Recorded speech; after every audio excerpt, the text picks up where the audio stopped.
Buenos días. Nuevamente les damos un caluroso saludo de bienvenida a la 31ª versión de la Semana de la Salud Ocupacional, aprendizaje, experiencia y empatía en un mundo intergeneracional y al 45º Congreso de Ergonomía, Higiene, Medicina y Seguridad Ocupacional. La Corporación de Salud Ocupacional y Ambiental está conformada por la Asociación Colombiana de Higiene Ocupacional, ACHO, capítulo Antioquia, la Asociación Colombiana de Seguridad Integral, ASASI, la Sociedad Colombiana de Ergonomía, capítulo Antioquia, y la Sociedad Colombiana de Medicina del Trabajo, capítulo Antioquia. Durante 25 años, la Corporación de Salud Ocupacional y Ambiental ha trabajado por llevar a cabo jornadas académicas para la actualización, análisis y reflexión de los conceptos de los profesionales del sector, liderando procesos de innovación. Les invito a hacer sus publicaciones en redes sociales usando el hashtag numeral 31SSO. En esta tercera jornada tenemos para ustedes varias actividades de gran interés que les permitirán cerrar de la mejor manera su participación en el evento más importante de seguridad y salud en el trabajo de Latinoamérica. Agradecemos a nuestros aliados comerciales, quienes se hacen presentes con nuevas alternativas, servicios y productos. Colmena Seguros, Positiva Compañía de Seguros, Seguros Bolívar, AXA Colpatria, ARL Sura, Consejo Colombiano de Seguridad, Saventis, Cultura Segura, Grupo Grema, Narvia, Ludoprevención, Universidad de Antioquia, Alturas Villanueva, Serentia, BMC, Segurap, Escuela de Gestión, Estratégica, Actura, Azonap, Conintec, Delta Plus, Dotacondor, Intencom, Hightech, Abot, Ergoyes y Valora Analytic como nuestro principal aliado en comunicaciones empresariales. Recuerden ir recopilando sus preguntas para formularlas en el espacio adecuado para ello, tanto quienes se encuentran en nuestro auditorio como quienes están participando de manera virtual. Invitamos a todas las personas a seguirnos en nuestras redes sociales de la Corporación de Salud Ocupacional y Ambiental. En LinkedIn nos encuentran como Corporación SOA, en Facebook como Corporación SOA, en Instagram nos encuentran como Corporación SO y en Spotify y nuestro canal de YouTube como Voces de Prevención. La primera actividad de este viernes viene de la mano de la terapeuta Sandra Liliana Ruiz y se titula Detección de estados de error en transporte de carga a través de tecnología e innovación. A continuación, les voy a leer una pequeña reseña. Ella es terapeuta ocupacional, especialista en ergonomía y MCES, en salud pública, docente investigadora, coordinadora de la maestría en gestión de la salud y seguridad en el trabajo de la Escuela Colombiana de Rehabilitación, consultora en reincorporación, ergonomía, salud y bienestar organizacional. Actualmente presidente del capítulo Bogotá de la Sociedad Colombiana de Ergonomía. Bienvenida, doña Sandra, y todo este auditorio es tuyo.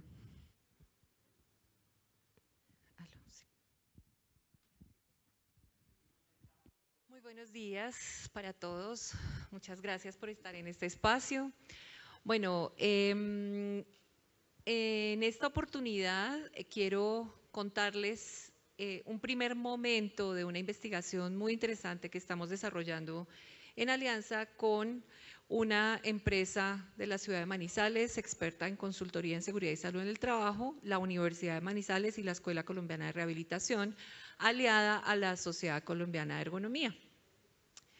Para nosotros fue muy interesante empezar a indagar sobre una necesidad sentida que se discutía en diferentes empresas, en diferentes espacios acerca de las problemáticas que se derivan en la accidentalidad y en la siniestralidad en diferentes sectores.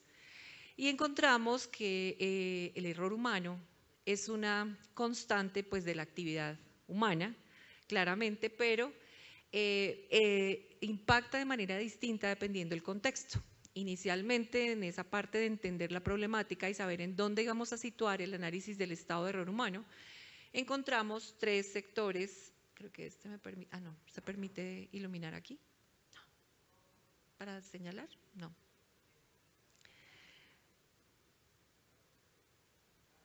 No, perdón, ya. Antes de, iba a iluminar, pero bueno. Encontramos 3 sectores destacados. Uno es el personal médico asistencial, en donde básicamente el estado de error es una constante, en donde las implicaciones están relacionadas con la toma de decisión, con procedimientos médicos, con decisiones de tipo quirúrgico, con decisiones de recetas médicas, análisis de casos médicos. Entonces, pues allí encontramos temas relacionados específicamente con respuestas fisiológicas asociadas a fatiga, a horas extensas de trabajo. Entonces allí encontramos que había una posibilidad de indagar acerca de cuáles serían esas metodologías para empezar a hablar de los estados de error humano. Encontramos también el personal operativo de la industria, en donde está ligado en temas del error humano, decisiones procedimentales, toma de decisiones de equipos, de manipulación de herramientas, de organización de procesos, en donde pues también hay un impacto importante. Pero cuando llegamos al transporte terrestre de carga y por una digamos, conversación importante con la Agencia Nacional de Seguridad Vial, encontramos que hay una necesidad de atender la investigación y el desarrollo frente al estado de error como la causa principal de la siniestralidad en este sector. Y allí, pues esas características que son inherentes a la actividad humana en cuanto al error humano se vuelven muy importantes, pues por esta data que les voy a contar. Según el Banco Mundial, en Colombia, los accidentes de tránsito son la segunda causa de muerte violenta después de los homicidios, en donde una persona al volante tiene 4 veces más probabilidad de morir que un conductor, por ejemplo, en España o en Gran Bretaña. Hay unas condiciones que ya les voy a ir contando que encontramos en esta actividad. Entonces dijimos, ok, vamos a empezar a trabajar acerca de esta necesidad, en donde además hay un interés de inversión en recursos, no solamente para la investigación, sino para empezar a desarrollar, en este caso, para nosotros, por el componente de ingenieros en el proyecto de investigación, una inversión en la tecnología y en asistencia a través de desarrollos de hardware y software que nos permitieran aproximarnos a otras cosas que ya se hacen, pero que ahora necesitamos situarlas en un momento más de la prevención que de la atención de la accidentalidad o de la siniestralidad. Entre el 60 y el 90% de los accidentes en transporte terrestre de carga están relacionados con el error humano. Entonces, ahí encontramos la justificación para poderlo hacer. Bueno, aquí quiero contarles un poco cuáles fueron entonces esos propósitos que tuvimos al iniciar la investigación. Por supuesto, comprender la desviación que existe entre el comportamiento esperado y el adoptado realmente, ¿cierto? Este es el principio del estudio acerca de la fiabilidad humana y del error humano. Desde la ergonomía cognitiva tenemos unas herramientas muy importantes que no solamente involucran todos los aspectos cognitivos, sino también las respuestas fisiológicas. Y creo que una gran bondad que tenemos, pues quienes hemos estado experimentando un poco en las metodologías de la ergonomía cognitiva, nos permite entender que sí hay una correlación importante entre unas respuestas fisiológicas que se relacionan con los diferentes estados de error y unas que se derivan del proceso cognitivo, ¿sí? En la entrada pues de los diferentes estímulos. Ya vamos a ver un poquito más cómo sucede eso. También definir qué elementos cognitivos están relacionados con estos estados de error, obviamente determinando la fiabilidad del sistema, porque para nosotros, como en todas las oportunidades de evaluación y de diagnóstico, de entender el problema, pues para nosotros no solamente es la fiabilidad de la competencia que tiene quien está haciendo la actividad en la conducción, sino de todo el sistema, ¿sí? Que allá tiene, digamos, un proceso de carga, o un proceso de ruteo, un proceso de transporte, de logística, pero además unas condiciones ambientales, geográficas, de tiempos, unas condiciones contextuales de cada uno de los trabajadores, dependiendo de las condiciones. Entonces, pues hay otros elementos que la fiabilidad del sistema nos lleva a evaluar. Y cuantificar el error humano en tareas críticas observadas. ¿Sí? Entonces, lo crítico depende, por supuesto, para el caso del sector del transporte terrestre, está relacionado no solamente con la accidentalidad, sino con la siniestralidad, pues que es el porcentaje más alto. Aquí quiero contarles unos datos de impacto de seguridad en 2021, no están, digamos, en cuanto a una data general, sino hasta el corte de este año. Y pues tenemos 7.067 muertes por accidente de tránsito en Colombia, ese es un número importante, pero este es aún más, digamos, alarmante, que son 161 muertes por accidentes en tránsito en Colombia derivados de vehículos de carga. Y tenemos 700.000 lesionados al año también por causa de accidentes. ¿Cuál es el impacto del transporte terrestre de carga en Colombia y por qué esto es tan importante? Por lo que les estaba contando inicialmente, porque el interés de la inversión en que podamos empezar a desarrollar investigaciones robustas y a tomar acciones frente a esta condición derivada del error humano como principal causa de la siniestralidad, pues está relacionada con aspectos económicos y políticos muy importantes del país. Los aportes al Producto Interno Bruto de derivados del transporte terrestre de carga para el tercer trimestre del 2024, en cuanto a logística y transporte, aportó el 6.2% del PIB nacional. Pues ese es un porcentaje importante, es un sector robusto. Allí no solamente nosotros transportamos, como sabemos, alimentos, sino mucho de la economía, mucho del desarrollo que nosotros tenemos en importaciones vienen por carga terrestre en nuestro país y en Latinoamérica. Este es un problema, digamos, de la América Latina. El crecimiento anual fue del 2.5% comparado con el mismo periodo en el 2024. Entonces, es un sector que está creciendo. Es decir, necesitamos desarrollar contextualmente para el transporte terrestre de carga no solamente unas herramientas desde la investigación en seguridad y salud en el trabajo y ergonomía, sino también en temas de infraestructura, en temas de vías, en temas de capacidad de las flotas de transporte, en temas de las capacitaciones a los transportadores. O sea, aquí empieza a surgir una necesidad importante porque es un sector que sí o sí va creciendo. Necesitamos luego comparar la data de este año, a cierre de este año, y entender realmente cómo va el crecimiento de forma acelerada. Una dominancia del mercado, ¿sí? Como les decía, pues el transporte terrestre moviliza el 90% de la carga en Colombia. Y además, pues es un medio importante para el progreso. Entonces, incursionar en la inmersión de tecnología y de ver cómo aprovechamos y adaptamos insumos ahora relacionados con el Internet de las cosas, pues seguramente va a ser una gran oportunidad, ya que hemos estado hablando durante estos días acerca de las bondades de la IA y la tecnología y los desarrollos y la innovación en ella. Otro dato importante que quiero contarles aquí es que el número de horas hombre en carretera hace que la necesidad de soluciones asociadas a seguridad vial para movilizar la carga se ratifique en el contexto colombiano. En Colombia se necesitan 7 horas para recorrer 300 kilómetros, mientras que en otros países toma 3 horas y media aproximadamente.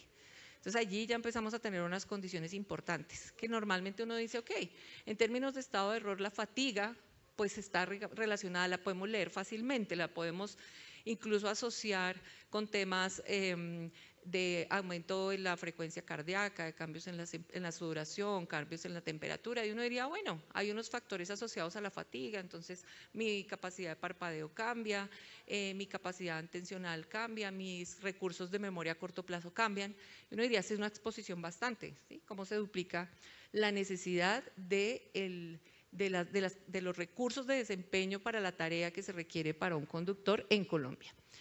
En este país se necesitarán 25.000 kilómetros de vías para incrementar la productividad. Entonces, como les decía, pues esta data nos permite entender que no solamente está el sector en crecimiento, sino que va a tener que haber un desarrollo en temas de infraestructura vial para poder atender la necesidad del sector. Entonces, ¿cómo va a ser ese desarrollo? ¿Dónde estamos los ergónomos interviniendo en esa construcción de la nueva infraestructura que se necesita para el desarrollo del sector, de la manera en que se transporta la carga en nuestro país? ¿Sí? Porque entonces seguimos teniendo las mismas conversaciones. Claro, esas condiciones no tienen nada que ver con nosotros. Entonces, no son tanto los ingenieros que uno encuentra que estén relacionados con el conocimiento en seguridad y salud en el trabajo y en ergonomía. Ingenieros civiles, sí, hay ingenieros, pero civiles no, creo que conozco uno en lo que yo conozco, ¿sí? Que están directamente interesados en este tipo de estudios. ¿Cuál es la justificación entonces para nosotros empezar a pensar cómo vamos a hacer una intervención en donde nosotros podamos valorar y validar que hayan dispositivos inmersos en las cabinas de los camiones transportadores de carga? Sí, pues eso ya existe, ¿no? Nosotros conocemos en muchas de las marcas que están en Europa y en otros países en donde tienen pues unos recursos para implementar dispositivos dentro de las cabinas de los vehículos de carga. Pues hay diferentes cámaras instaladas, diferentes sensores, respuestas táctiles, respuestas a los gestos faciales, ¿cierto? Hay unas lecturas importantes. Sin embargo, a pesar de que esos dispositivos existen, el alcance de las flotillas pues no es igual para todo en términos de recursos.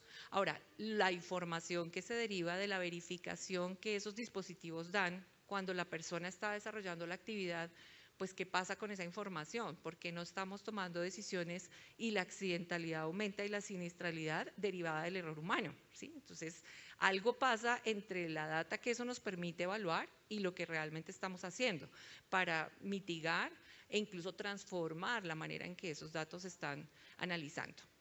Entonces, ¿eso existe? Sí, eso existe. Lo tenemos, digamos, como una necesidad. En Colombia no es una necesidad en Colombia, pero sí es un gran problema. Y entonces ya las organizaciones a quienes les interesa la seguridad vial se están levantando a decir, perdón, ¿y aquí entramos nosotros? ¿Sí?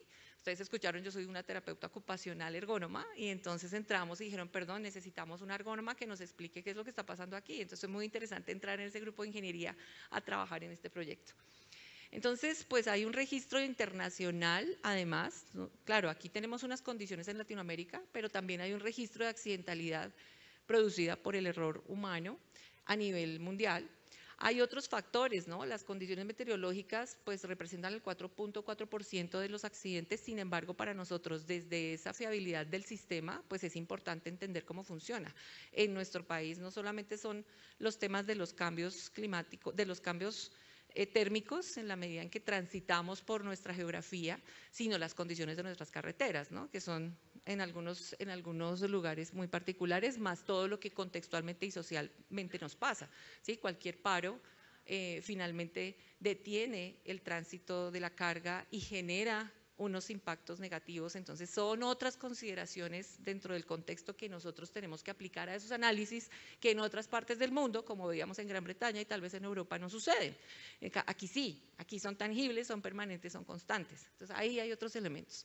Y por supuesto la gestión del riesgo, como les digo, la inversión en seguridad vial, integra, permite pensar en unos dispositivos distintos, ¿sí? En donde no solamente está la seguridad de las personas, sino todas las medidas operativas que se derivan del transporte terrestre de carga.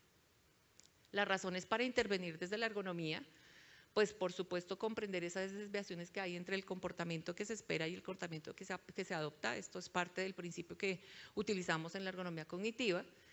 Identificar las variables que afectan la actividad desde la caracterización del error humano. Y aquí viene un elemento muy importante, porque nosotros encontramos y conocemos desde hace unos, no sé, 35, 40 años metodologías para estudiar o por lo menos medir elementos de la fiabilidad humana.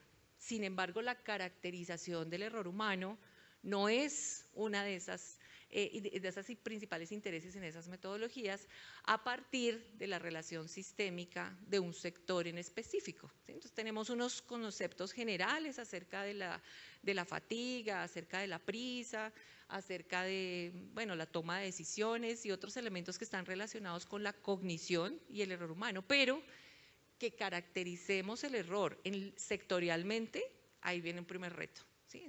Es una propuesta, digamos, que les traigo aquí. Alta demanda en soluciones que reduzcan la probabilidad de ocurrencia. Nosotros ya tenemos el problema, ya les mostré los datos y lo tenemos, pero la probabilidad de ocurrencia viene en la parte de anticipación. Entonces, a través de la tecnología lo que nosotros estamos proponiendo es queremos anticiparnos. No queremos ver cuando al conductor empieza a disminuirle la cantidad de parpadeos porque ya tiene fatiga y empieza la somnolencia, sino queremos estar antes, saber en qué momento él empieza a tener una afectación que le va a impedir reaccionar de manera oportuna, que le va a impedir perder el control del vehículo de manera anticipada, ¿sí? Entonces ahí viene la oportunidad de tomar esos datos con una perspectiva de análisis ergonómico distinto. Aquí solamente para contarles pues que hay un tránsito en términos de cómo sucede el comportamiento humano, de la fiabilidad humana, y es pues que hay una entrada sensorial, esto muy desde la ergonomía cognitiva, hay un patrón, lo he hecho antes o no. Entonces nuestra evocación de la memoria nos permite saber realmente pues si eso que entró yo lo reconozco y lo asocio o nunca lo he tenido, no he tenido esa entrada y pues no puedo asociarlo con nada, ¿cierto? Entonces aquí viene una oportunidad de entrenamiento cognitivo para la prevención de las derivaciones de esos estados de error humano muy interesante, porque solamente es un tema de entrada sensorial que nos permite una respuesta cognitiva que se traduce en una condición fisiológica y luego en una toma de decisión y en una acción. Entonces, podríamos pensar en que esto puede ser un tema entrenable, ¿sí? Que no estamos capacitando y no estamos aprovechando. Entonces, si yo tengo un patrón, obviamente que evoca una condición en la memoria, pues entonces tengo una respuesta automática que está preaprendida y tengo un 95% de probabilidad de reaccionar con un error. ¿Por qué? Pues porque esa evocación depende de mi percepción del estímulo, ¿sí? Entonces, pues yo ya estoy confiado, yo ya sé cómo sucede, yo ya sé cómo se hace, yo ya entiendo el proceso, yo no necesito repasar, no necesito devolverme y empiezo a adoptar otro tipo de comportamientos que suman inseguridad por exceso de confianza, como decimos, ¿no? Eso se llama, en términos de lo que les voy a mostrar, la complacencia, pero ya les voy a explicar.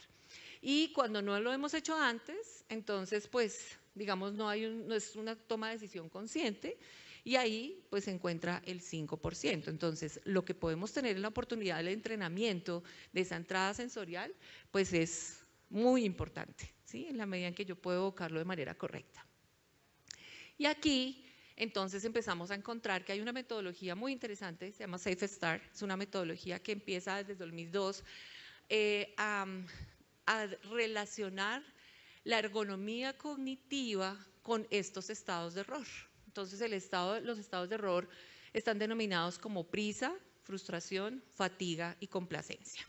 Entonces, no sé, aquí en el auditorio si algunos de ustedes han tenido experiencia con el tema de valoración de estado de error, por ejemplo, en transporte terrestre o en algún otro sector, pero por ejemplo, cuando uno piensa en cómo nosotros podemos medir la complacencia como un estado de error.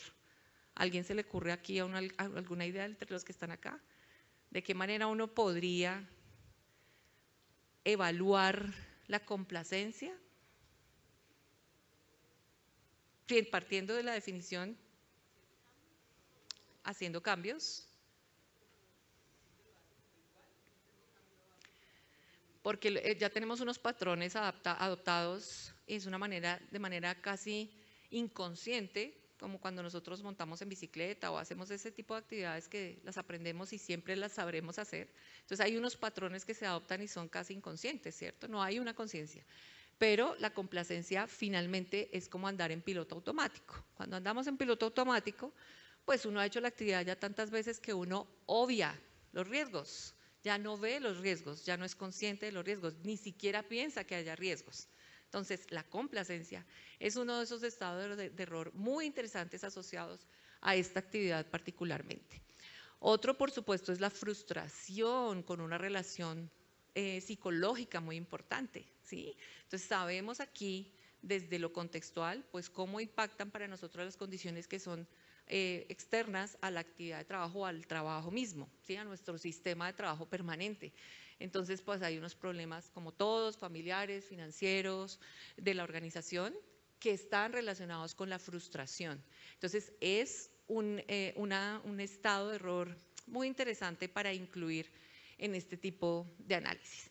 La prisa, pues un poco más, porque esta sí, digamos que nos permite unas respuestas fisiológicas tangibles, ¿sí? Cuando yo hago algo de una manera distinta a como lo hago normalmente, tengo mayor sudoración, hay cambios de temperatura, hay otras condiciones que nos permiten estar entendiendo que tengo prisa, estoy apresurado, estoy afanado, ¿sí? Necesito hacerlo más rápido. Y la fatiga, pues bueno, de este sí, nosotros en Cognitiva hemos desarrollado muchas maneras de evaluar, pero el tema del sueño y la relación con la fatiga y la disminución de la fuerza de voluntad. Esto me parece muy interesante porque este tipo de conceptos en la fatiga no los hemos considerado.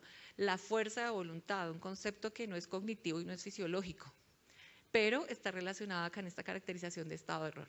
Entonces, estos elementos que plantean la metodología, articulados para poder empezar a pensar cómo hacemos que los dispositivos que están dentro de la cabina, evaluando el estado de error solamente a través gestual, porque no muchos tienen mediciones de manera fisiológica que sean verídicas, ¿sí? Porque en la medida en que yo pongo un sensor, no sé, en el timón, por ejemplo, que en la presión me pueda determinar si hay un aumento de la frecuencia cardíaca del conductor, pues si el carro tomó un bache, si el carro tiene alguna desviación, ¿cierto?, en la dirección, seguramente la lectura no sea tan fiable. Tendré que tener otra verificación en otro dispositivo dentro del mismo momento que me permita corroborar que hubo una alteración en la frecuencia cardíaca en el momento en que estoy haciendo la medición. Entonces, ¿cuál será? No sé, una cámara. Bueno, hay muchos, muy interesantes. Sin embargo, pues este tiene que ser el piso conceptual para nosotros poder empezar a ver qué es lo que realmente queremos medir y para qué. Finalmente, qué es lo que cómo lo vamos a impactar. Esos beneficios de la intervención, aquí quería mostrarles esto que nos parece muy interesante, y es que entre el 85 y el 95% de accidentes, lesiones y siniestralidades están relacionadas con uno mismo, ¿no? Con las propias acciones a las que contribuye uno mismo de manera individual. O sea, uno podría decir ahí, esto todo es mi culpa, ¿no? Y es un porcentaje bastante alto.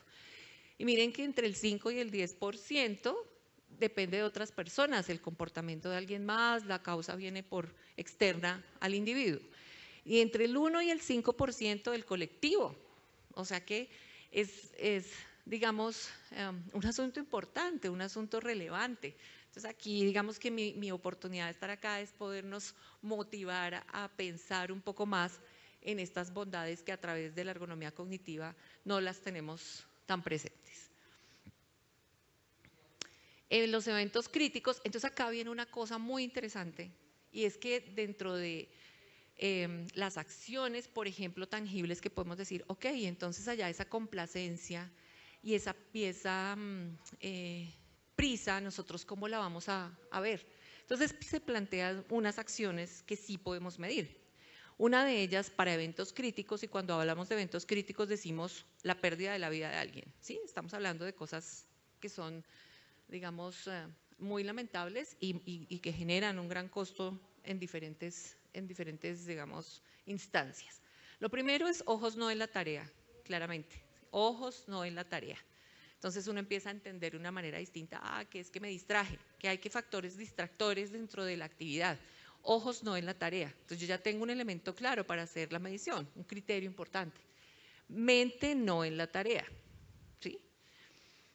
Cruzar la línea de fuego es entrar a la zona de peligro, y ahí es donde la complacencia se hace muy, muy tangible, ¿sí? Cuando yo cruzo la línea de peligro digo, bueno, no va a pasar nada, bueno, no importa, bueno, yo puedo hablar por celular, bueno, finalmente yo también puedo distraerme con alguna cosa, bueno, finalmente yo puedo, como la vía es lineal, cosas que escuchamos por la vía lineal, finalmente yo puedo echarme un sueñito, hacerme una siestica mientras voy. finalmente bajo las ventanas y pues ya lo conozco, ¿no? Además porque aquí en nuestro país, digamos que cuando conversamos con los transportadores, la confianza de conocer las vías es de verdad un exceso de confianza. Entonces ya saben incluso cuánto tiempo se demora la curva, ¿sí? En qué horas es más posible que haya tráfico de retorno y se confían en el proceder, ¿sí? En una acción de la conducción que es absolutamente mecánica. Entonces, cruzar la línea de fuego es una manera de representar de manera tangible la complacencia. Y la pérdida de control, ¿sí? Que es pérdida de equilibrio, pérdida de la tracción, en el agarre. O sea, cuando yo ya pierdo el control, no solamente es el control del vehículo, sino el control de la acción, de toda ella, ¿sí? De pensar y de actuar. Cuando pasan los dos primeros, cuando se relacionan esos dos primeros, nosotros ahí ya tenemos un evento crítico. Solamente con los dos primeros, pues por supuesto si están presentes todos, ya tenemos un problema muy grave. Pero con los dos primeros, ojo no en la tarea, mente no en la tarea, ya estamos enfrentándonos a un evento que es crítico. Entonces, ¿qué esperamos nosotros? ¿Sí? Esa reducción de los eventos puede darse, y aquí empezamos a hacer nuestras propuestas, entrenando la mente para identificar esos estados y prevenir los errores. Entonces, la idea es que sea un tránsito, digamos, cíclico, ¿cierto? En donde nosotros vamos diciendo, ok, nosotros vamos a garantizar un entrenamiento porque ya entendimos de dónde parten esos requerimientos cognitivos, ¿cierto? Entonces, ya sabemos cómo funcionan para cada uno de los estados de error. Vamos a hacer un entrenamiento, vamos a identificar esos estados, los vamos a caracterizar, los vamos a cuantificar, les vamos a dar una validez en el sector específico. Entonces acá vienen esos dos elementos, ¿sí? Situarlos en el sector, porque las implicaciones son distintas. Como les dije cuando empezamos, el error humano es inherente, está presente en toda la actividad humana. La gran oportunidad es poderlo situar dependiendo del sector y allí ver exactamente cuáles son sus implicaciones porque son distintas. Entonces ahí nosotros hacemos la identificación correcta y pues ya podemos decir, bueno, ¿cómo lo vamos a prevenir? ¿Cierto? Entonces primero pues hay que concentrarse en el estado para no cometer ese error crítico.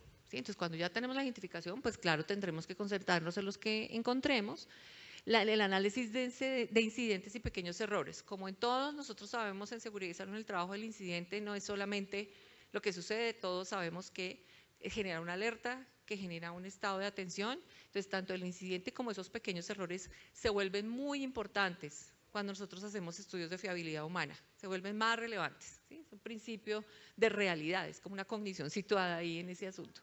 Y observar a otros patrones que aumentan esas reacciones de riesgo. Como les digo, para nosotros siempre en ergonomía cognitiva hemos pensado, sí, la fatiga y la tensión, sí, la falta de memoria, sí, se disminuye la capacidad de toma de decisiones, claro, pero nosotros tenemos que involucrar aquí respuestas fisiológicas para poder hacer las mediciones, porque están relacionadas. Nosotros sabemos que con dispositivos y en los laboratorios cuando estudiamos, no sé, las dilataciones de la pupila a nivel atencional, de esto tenemos investigaciones en actividades muy puntuales, los controladores aéreos, los controladores de máquinas, de cuartos de máquinas, pues porque tienen una atención dirigida, concentrada, multitareas, puntuales, en fin, ahí está, digamos, todo el desarrollo.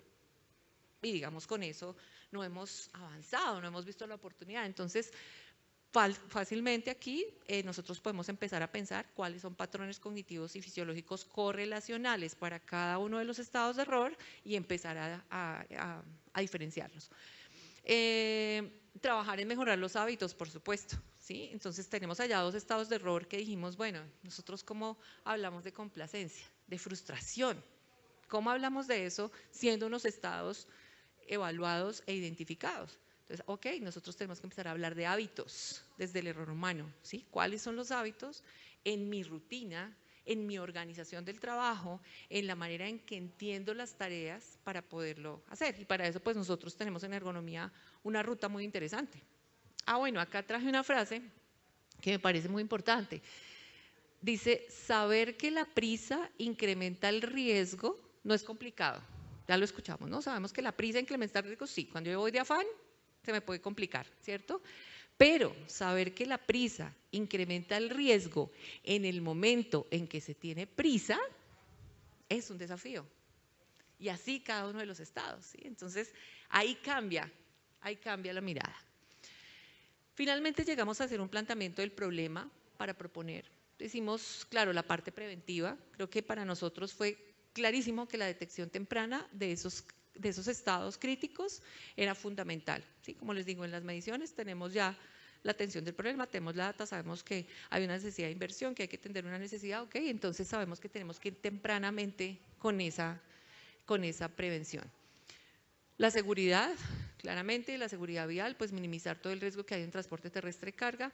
Necesitamos hacer un monitoreo. Entonces ahí es donde decimos, claro, a través de la tecnología, entonces vamos a diseñar un producto mínimo viable basado en el Internet de las Cosas que nos permita trabajar sobre esos 4 estados de error que ya identificamos como unas causales importantes en este sector. Y la confiabilidad, ¿sí? La prevención es esencial, pero como les digo, si nosotros no hacemos una traza de los datos, si no entendemos por qué nosotros tenemos que medir a través del aumento de la frecuencia cardíaca la fatiga, pues entonces no estamos realmente haciendo un seguimiento, ¿sí? Cuando no hacemos seguimiento, pues el método se vuelve no confiable. Entonces aquí vienen como esas 4 expectativas que planteamos en el problema. Y empezamos el desarrollo, por supuesto, con una toma de datos, empezamos a hacer las indagaciones. En el equipo de investigación tenemos ingenieros, tenemos médicos y tenemos un ergónoma. Y estamos haciendo primero esa toma de datos. Entonces, inicialmente se hace, para este tipo de ejercicios, normalmente se hacen espacios simulados, ¿sí? Entonces se toman posibles condiciones de una cabina de conducción. Yo creo que aquí varios, si no todos, muchos hemos tenido la posibilidad de estar en esos simuladores en donde en una cabina de conducción podemos entrenar algunas cosas, ¿cierto? Podemos dar una información a quien está haciendo la experiencia inmersiva en la simulación para que la persona pueda entender cómo sucede la actividad y uno podría decir, bueno, mira, aquí en estos puntos, entonces tienes un punto ciego, aquí en el momento en que no hiciste la articulación mano-ojo, allí hubo un accidente, allí tuvo una mala toma de decisión, ¿sí? Eso el simulador no lo permite hacer, pero claro, tenemos que hacer trabajo en campo. Pero luego tenemos el reto de hacer la simulación con esos dispositivos de medición. Es decir, ahí fue donde entendimos, no, claro, hay unas variaciones derivadas de la manipulación del timón, de las condiciones del vehículo, de la dirección, del cambio de temperatura que están afectando. Entonces los sensores se vuelven muy sensibles. Entonces tenemos que buscar cuáles son los sensores que nos permiten no solamente corroborar la información, sino la mayor fiabilidad.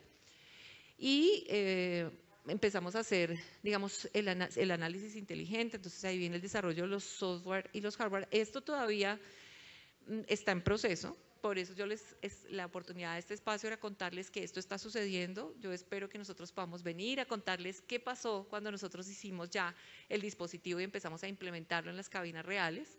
Pero este es el proceso que hemos tenido desde el laboratorio y de la conversación de entrevistas con los transportadores y con los organismos gubernamentales que están interesados. Y pues obviamente nosotros podamos hacer una detección predictiva que nos lleve a la prevención. Eso es lo que nosotros queremos hacer. Entonces, desde la ergonomía, pues aquí les traigo unos puntos muy importantes que están basados pues en el método Sherpa, que lo conocemos pues desde hace tiempo. Sin embargo, pues aquí hay algunas variables importantes. Por ejemplo, el análisis jerárquico de la tarea. Yo creo que eso lo hemos escuchado muchas veces. Sin embargo, en términos del estudio del error humano, la meta de cada uno de los procesos se clasifica por el impacto y por la importancia de esa tarea. ¿Sí? Entonces, para nosotros jerarquizar la tarea, nosotros decimos, sí, ya las jerarquicé. ¿Cómo definimos cuál es la tarea más importante? Por la meta que tiene dentro del proceso.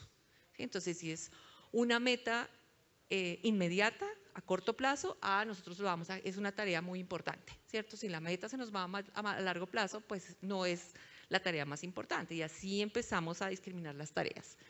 Entonces, según impacto o según importancia, ¿cierto? Eso será en el criterio de la organización del sistema de trabajo.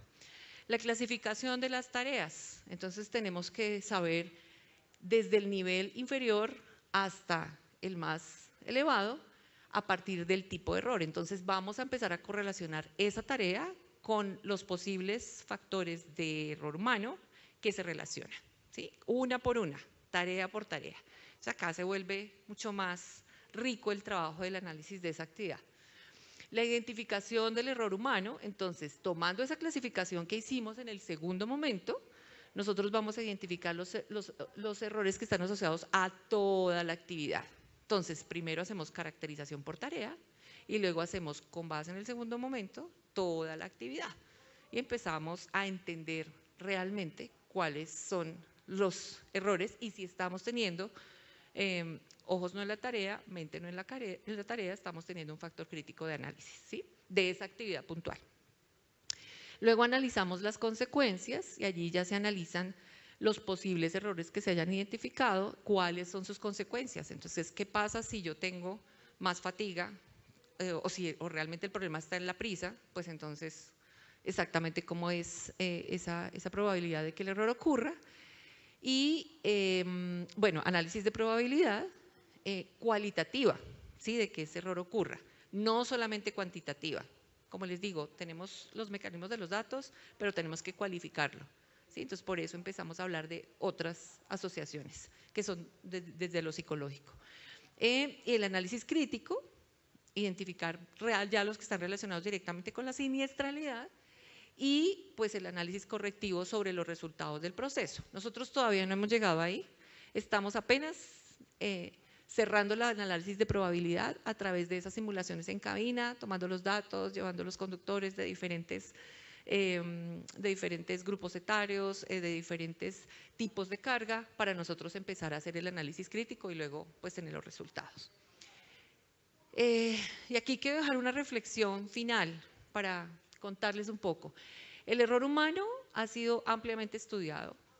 Desde la perspectiva de la accidentalidad, hay mucha información basada en técnicas, análisis de fallo, modo de error, es decir, de un carácter correctivo del sistema. Sin embargo, hay una nueva perspectiva, que es la que queremos plantear con este desarrollo de inmersión en la tecnología, desde el mejoramiento de los procesos con enfoque preventivo. Entonces, aquí hemos hablado acerca de la sostenibilidad, pero si nosotros no estamos partiendo de los enfoques preventivos, la sostenibilidad no va a ser realmente el propósito, ¿sí? Entonces vamos a seguir tomando acciones en la inmediatez, vamos a tener unos datos muy interesantes, incluso los dispositivos nos pueden quedar muy bonitos, los podemos patentar, hasta los podemos patentar, pero nosotros tenemos una realidad aquí en la prevención, que es el llamado, pues, de contarles qué es este tema del error humano en el transporte terrestre de carga, revisando probabilidad de ocurrencia del error y potencialmente su relación con todo el sector, ¿no? Con el servicio que es para el país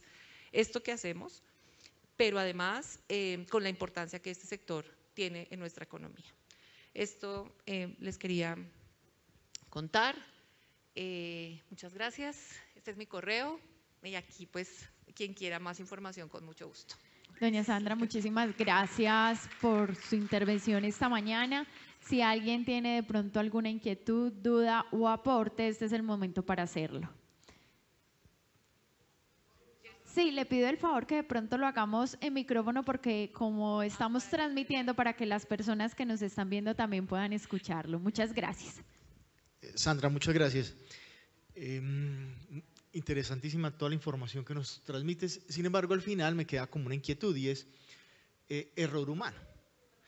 Entonces, utilicemos máquinas, ¿cierto? Que es ahorita digamos como la contradicción. Entonces, y los miedos que tenemos frente a la inteligencia artificial y a los vehículos autónomos. Entonces, frente a esa, digamos, paradoja, ¿qué podrías plantear? ¿Cierto? Para que no sé, pues no sé si esa es al final la conclusión, utilicemos máquinas, o que frente al humano, porque al final decimos error humano. ¿Cómo es tu nombre? Andrés, gracias por la pregunta. Sí, como lo explicaban inicialmente, el error humano es inherente a la actividad humana, ¿sí? Hay unas características de nuestros procesos cognitivos que se desarrollan de acuerdo a digamos, la estimulación sensorial, pero también a las estimulaciones físicas y a la evocación de memoria y a las interacciones propias del ser humano en todas sus dimensiones. Digamos, la cognición funciona desde ese relacionamiento que es propio del humano, no de las máquinas. Entonces, las máquinas no tienen una cognición situada, no tienen unas experiencias de entrada sensorial que les haga dar unas respuestas no controladas. Entonces, la diferencia entre el accionar de la máquina y lo que puede hacer el ser humano es abismal en términos del control mismo, de cómo tomo una decisión, de cómo actúo ante una situación inesperada, de cómo control o cómo le doy control a algo que se sale sobre lo que no tengo dominio, ¿sí? Entonces, yo puedo programar la máquina, por supuesto, pero creo que nosotros todavía tenemos una distancia grande en que el transporte terrestre de carga para nosotros lo hagan máquinas o digamos, robots que estén, o digamos que el vehículo mismo haga un tránsito de manera piloto automático y que se le direccione la ruta y lo haga, y obviamente ese tema del error que puede cometer un transportador se minimice.